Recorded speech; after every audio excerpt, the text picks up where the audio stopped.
Over his career, Joel Embiid has become one of the best NBA players, but he struggled to win in the postseason, specifically getting out of the second round. In fact, he's the only MVP ever to never make it to a conference finals. While he has been injured a good amount, he also just hasn't been that dominant in the playoffs. Most people would point to his dip in scoring, but there's a bigger reason why he struggled throughout the playoffs, something that is still very much fixable to finally break through the second round. The reason fans seem to think that he's worse in the playoffs is due to his unethical play style. Over his career, he has consistently averaged double-digit free throws and has relied on free throws to really boost his scoring. He definitely flops a lot and falls in very unnecessary situations, so because the playoffs allow for more physicality, people think that Embiid can't handle the physical play. While that does sound great in theory, the reality is that his free throw rate hasn't changed all that much. He's still averaging close to 10 free throws a game in the postseason, which is only slightly below his regular season average. The bigger issue is the increase in turnovers. Over the last few years, Embiid has averaged about 4 turnovers a game, with elimination games marked by very high turnover numbers. The reason is, teams consistently send double teams to force him to make quick reads. Remember, Embiid is looking to score first, so he won't pass it to open teammates if he thinks he can score in that spot. And because he is talented, he can get away with his blend of physicality and finesse, but teams have also used that against him. For example, the Sixers are in transition, and Embiid is looking for the ball with Kevin Huerter on him. He doesn't see Matisse Thybulle on the backside, and instead tries to force up a tough jumper. Now, you might think that Thybulle is hard to see, but when he was coming up the floor, he never took a peek to see where his teammates were. These are some of the blind spots in his game. He's running pick and roll with Curry and is enamored by all the space up ahead, so he drives and Curry's wide open in the corner, but he sidesteps and gets swatted by John Collins. For a lot of score-first players, the mentality that nothing can stop them can be damaging when teams know that you're not going to pass the ball. And no, I'm not saying Embiid never passes, but his inability to make these reads lets defenses try all sorts of things. Here, Embiid has one-on-one coverage with the 6'4" Derek White as the rim protector. Now, White's going to start creeping up, and at this point, Embiid has PJ Tucker open on the baseline. Now, Tucker could be a bit closer to the rim, but because he doesn't throw it, White can get back. Embiid's now lost a bit of his positioning and has to settle for a fadeaway. So by not being able to process the floor, this actually impacts his scoring opportunities. When teams double him in the post, Embiid hasn't shown that he's comfortable handling the extra attention. And I think the biggest issue is that he doesn't buy enough time to really survey his reads. Yes, he's not a basketball savant like Jokic, who can process everything at lightning speed, but he can make up for that if he just took an extra split second to survey all of his options. Teams would double hard because they're able to anticipate where he's going to throw it. In the 2022 series against the Raptors, they were very undersized, so they would double, and the help defender would never break stride to steal the ball. On this one, Embiid catches the ball and is immediately doubled, so he tries to circle his way out. And if he had taken a split second to see Gary Trent's momentum, Danny Green would have been the right read, but he gets rid of it too soon and then gets picked off. The other thing that stands out is his tendency to force passes, and it's because he misjudges how the defenders are playing him. When he's reading the defense, he tries to thread passes in tight spots, even when there's a lot of traffic. On this one, he has Derek White as his matchup, so he's expecting that Horford's going to come help. So after a few dribbles, he throws it immediately, but Horford was just playing the passing lane. This is where some of his court mapping skills are still lacking. His rhythm and timing on some of these aren't the most consistent. He waits a bit too long on this one, and Garland then has time to steal his pass. In this zone, Embiid's in the middle, and he knows his guy's in the corner. As the defender retreats back to his zone though, Harris makes a good cut, but Embiid throws it to the corner because he was thinking he was still there. The biggest issue is that his teammates don't know what he's really thinking. Embiid might have a creative idea in mind, like threading this pass to Paul George, but he wasn't really expecting it.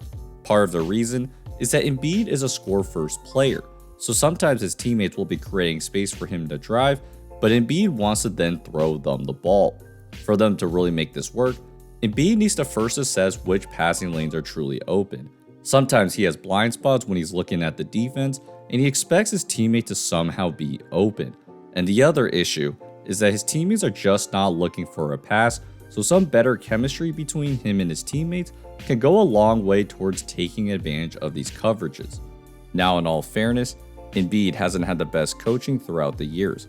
In our last video, I talked about how Doc Rivers didn't put Embiid's teammates in the proper positions when he had the ball. Most of his teammates would be standing around the perimeter, but because they're not moving, teams could get away with doubling without consequences. For example, Embiid's in the post and everyone's just standing on the perimeter, so Rob Williams can help, and Tatum and Smart are able to guard 3 players on the other side. Embiid then has to kick it out with no advantage. The biggest issue is that Doc didn't prepare the Sixers enough to take advantage of these double teams. On this one, Maxey finds Embiid and the Heat immediately double, but because Harris is moving to the corner instead of looking for the ball, he's not a passing option, and Embiid then has to force something over 2 people. Then a year later, we see the same problem. Maxey finds Embiid in the post, and because he moves to the opposite wing, Brown can now double when Maxey has his back turned. Now Embiid's able to draw a foul, but these were the chemistry issues that often went unnoticed. Once Nick Nurse came to town though, he told the Sixers to cut more to open up more passing lanes. When Embiid gets doubled, Oubre cuts to the dunker spot, Harris moves to the deep corner, and they get a way better look. These cuts force the help defenders that are pre-rotating to the shooters to now deal with another threat, so it creates these open shots that weren't there when Doc was the coach. In addition, I've loved how Nurse has used Maxey's gravity to make Embiid's passing options much simpler. With the Knicks often doubling Maxey, he now has the luxury to work in 4-on-3 situations, and he's been better at delivering the pass to the right teammate. And with the Sixers adding another guard during the draft, they should have strong enough guard play for Embiid to continue working in these spots. If Embiid can continue to punish the double teams, this would immensely help his scoring opportunities as well. What makes Embiid unique is that he plays like a guard for someone that size. His shot diet mostly consists of mid-range jump shots, and while he's really good at it, these are tough shots, especially when he's in the post. And it's shown in his last 3 postseason runs, as he shot only 45% as a 7'3" center. The one shot that's been missing from his game is the floater. The floater is a way to get closer to the rim while avoiding too much traffic. Realistically speaking, it's going to be hard to always get close to the rim, especially once teams start swarming him. This is an underrated part of Jokic's game that has made him so successful in the playoffs. Yes, his passing is incredible, but his touch near the rim makes it impossible for defenses to time up their doubles. Throughout Embiid's career, this is a shot that he's particularly avoided, although he's not necessarily bad at them.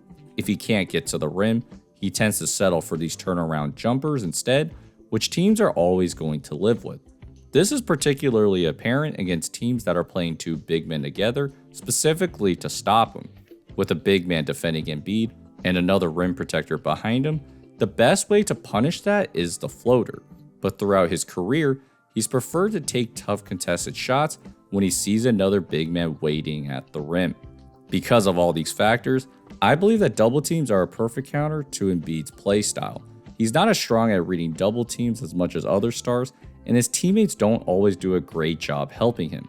In addition, his shot diet forces him to take more contested jump shots or barrel into a bunch of traffic at the rim. But for the first time in Embiid's career, he has about everything he needs. Good guard play with Tyrese Maxey and Jared McCain, shooters all around him with Paul George and Quentin Grimes, and now a coach that is competent and has spent a lot of his career figuring out how to stop Embiid. With the East completely wide open, there has never been a better chance for Embiid to finally break through to the conference finals, but now it's just really up to him. Besides his health, can he continue improving parts of his game to punish these double teams? And can he better adapt his game to make sure that he's not running into the same issues again? Well, we're just gonna have to find out.